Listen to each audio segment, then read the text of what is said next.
Hey guys, it's Phil Vandermost at Pickup Truck Plus SUV Talk, and look what I just found here on the floor at the Overland Expo Mountain West. It's a Rivian R1S. Now I know Tim just drove the truck recently, the R1T, and gave you his thoughts on how it drove and some of the charging aspects and some of the electrical nature of it. What we want to do today is look at some of the other items here. This is a lifestyle vehicle, so we want to look at how this fits your lifestyle adventure, how it's built, what kind of accessories you can get for these vehicles, and we're going to start right now. Hello, I'm Scott Brady with Overland Journal and Expedition Portal, and this is the Rivian R1T that we have been testing and are going to continue testing for the next couple weeks. But what I want to talk about is what makes it a good overland vehicle. And the first thing that comes to mind for me in testing EVs off-road is that they're silent. The only thing that you hear is the crunch of the tires. So you'll be surprised how often you come up on deer or a herd of elk or javelina or turkey out on the trail because you're not making a bunch of noise that you would with an internal combustion engine. The other thing that I really like is the available torque. So these things are also finely tuned that you get really good throttle and brake modulation out of them. They do a really good job of, with regen, basically doing one pedal drive. They also have, in a vehicle like the Rivian, which has 4 motors, you end up with exceptional traction control. So each individual motor can pull. So there are times where it knows that this tire is off the ground, it's going to go ahead and spin. They'll actually stop spending energy from that, and they'll pull on the one motor that has good traction. And that also keeps the vehicle very stable as well. You can even go into rally mode or even drift mode, which allows you to do full hooning with this vehicle. So you can do full rotation, oversteer, very neutral vehicle, very confidence inspiring and safe. And then you can load it up full of gear. And as the guys did with the long way up, you can go from Ushuaia, Argentina, all the way back to the United States. I'm Joel. I have a 22 Rivian R1T here in Forest Green with a Forest Edge interior. Got it on May 10th of this year, and have been just having a blast with this thing. It handles super well, accelerates like nothing else I've ever driven. Four-wheeling as well as my Xterra ever did. It's a perfect all-around vehicle. Some of the features we have here on the Rivian, we've got the frunk in the front, which is a nice big deep storage area that I keep stuff in all the time. I do have a refrigerator that'll drop in there and plug into the 12 volt if I need it. Then underneath you got your portable charger and some other tools that I keep underneath there. And this thing just operates with a switch underneath here, or you can operate it from the dashboard. There's an icon that you push and it'll open or close that way. You've got the sort of polarizing front end here. Some people love the front end of the Rivian. It really stands out. Get a lot of comments about it. I've got the launch edition with the off-road package. So there's a carbon fiber protection underneath that protects it from rocks and such.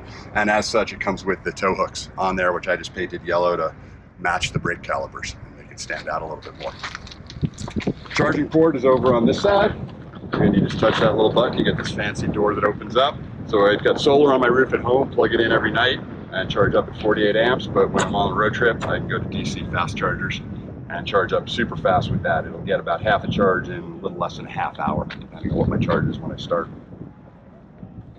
This one's got the 20-inch all-terrain tires on it, which have just been fine on the highway and absolutely outstanding off-road. I've been impressed with these. I did the Alpine Loop down in the San Juans, didn't even air down, and had absolutely zero problems with the obstacles on Engineer Pass. The yellow spokes on this are just a vinyl decal I put on, again, to make my truck stand out a little bit more than some of the others. And then we've got, it's got the full sunroof in it. So it's tinted, although I did add an extra bit of tinting for some infrared protection on there. And again, this is the Forest Edge interior on the forest green exterior with it. You got the 2 big displays, which you've probably seen in all sorts of other videos with that. Really great. They're still polishing the software, but I got it in May, and every month we've been getting updates that are rolling out fixes or new features to it, and they've been super responsive. One of the other reviewers on YouTube mentioned a few things. The next update had a couple of things that he said he wanted in there. So it's been pretty amazing from that perspective how responsive they are. Oh, one thing I forgot. I keep forgetting about this, but they've got a flashlight, a nice bright one that just fits in the door. So was it the Rolls Royce that has an umbrella that fits in there? We got something just as practical with a flashlight, which comes in handy.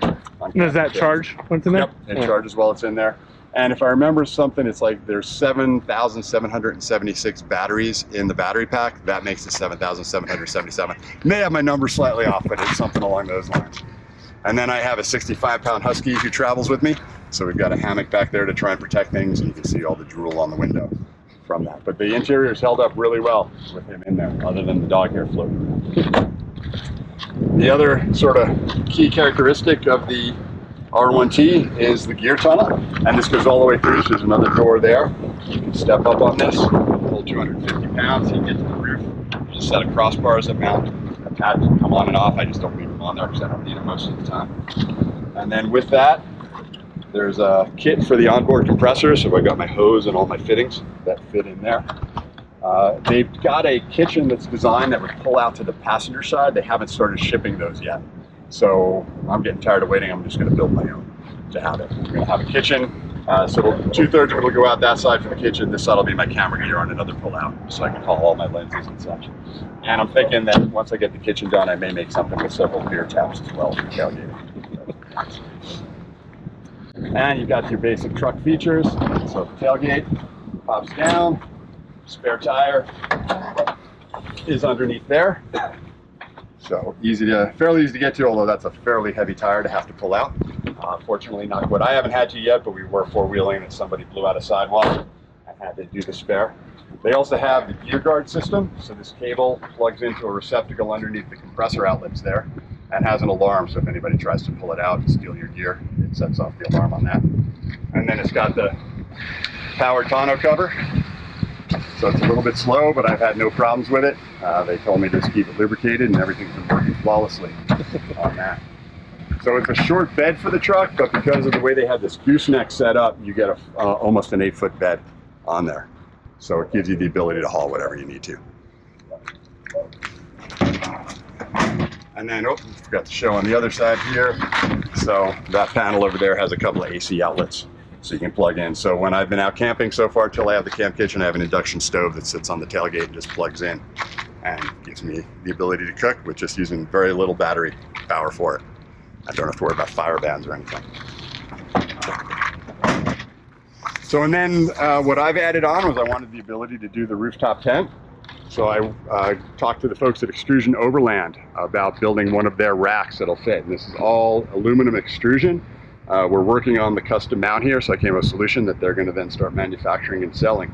But I love this rack because it's modular, so you can get them made at different heights for whatever you want. You can go different, lengths on the bed if you want to. You can add the molly panels. I've got a couple of slide outs here, which of course right now it's strapped in, but I can pull out my recovery boards or my water jugs with that.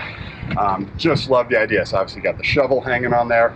On the other side, I can put my sup paddles on similar things. They've got high lift mounts for it. You can see their awning mounts. I have the Roma awning that I mounted up there. And it just makes it, I love the idea that I can put things on and off real easy depending on what I'm gonna be doing on any given trip. It's just an outstanding piece of tech for what we do with that.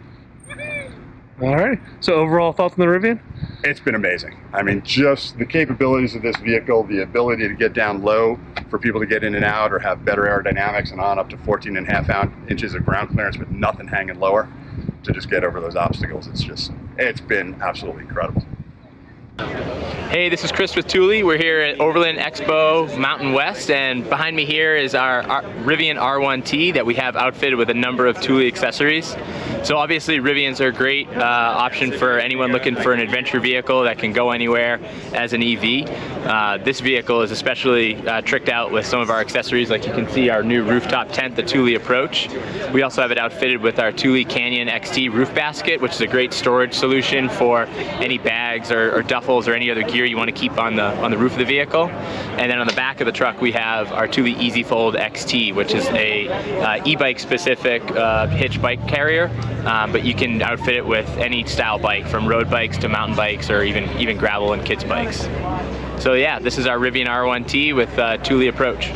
What we have here today is the R1S. This is the new Rivian SUV, and we brought it here to the show to show some of our products and how you can use it to go on your adventures and visit national parks and do camping, and how the vehicle itself is already prepared to allow you to kind of just throw your gear in it and it's real simple to use to get you where you want to go. Now, some of the cool features is in the front. There's already power in it, so it's a good place to store a refrigerator, keep your food cold while you're camping.